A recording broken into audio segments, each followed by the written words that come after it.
Welcome back to another episode of the Keep the Fire Burning podcast with Bishop Elvin Thompson. Sit back and relax as we stir up the gift that is in you.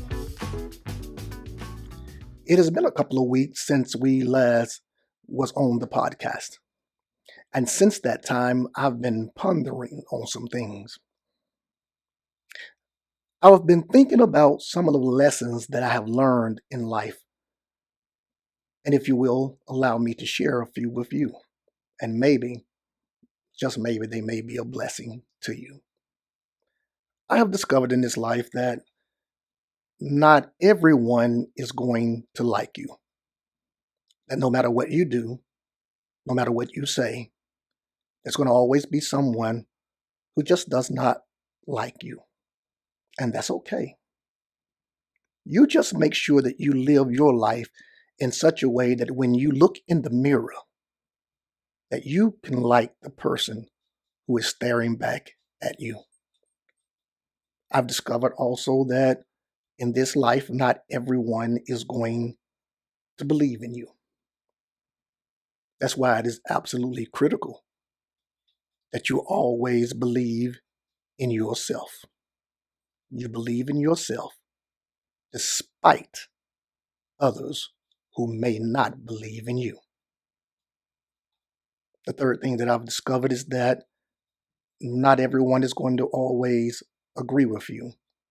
And that's a good thing because none of us are always right. But you try to live your life in such a way that your life is in agreement with God, which ultimately means that you live your life in a way that is in agreement with the Word of God. And if you live your life in such a way, then even if others are not in agreement with you, God will be. And if God be for you, who can be against you? Finally, I've discovered that not everyone is going to support you. That's just the reality of life.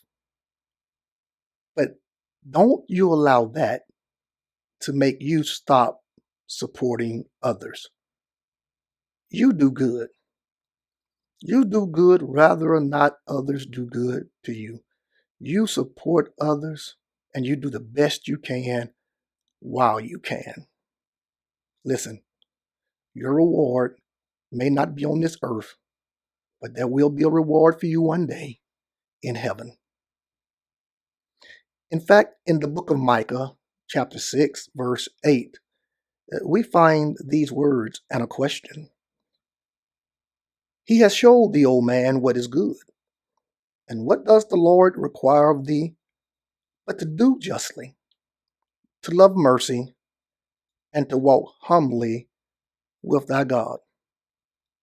Micah tells us that really God is only requiring three things of us, and that is that we do justly, that we do justice, that we do the right thing, that we live a just life, and that we demand justice for all, and that we love mercy.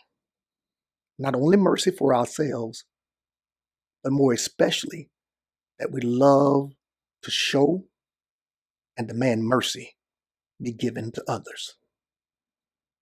And finally, the most important one, God requires us to walk humbly with Him.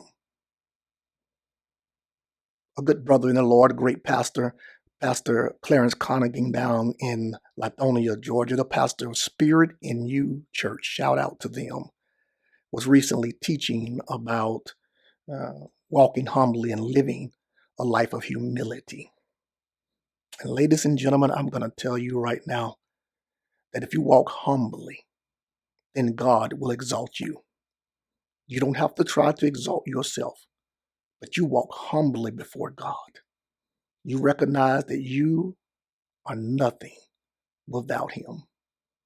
But with Him, there is absolutely nothing that is impossible for you. That's it. Do those three things. Just do those three things. Try to do them every day. Do justly, love mercy, and walk humbly with God. And if you do that, then you will be living your life in such a way that when this life is all over and you're standing before the throne of God, you will one day hear God say, "Well done." Oh, that's it. That's it. If nobody else likes you, if nobody else believes in you, if nobody agrees with you, and if nobody supports you, that's okay. You just make sure one day you can hear God say, "Well done." Well, this has been Bishop Thompson, once again with the Keep the Fire Burning podcast. Until next time, stay lit, and God bless you.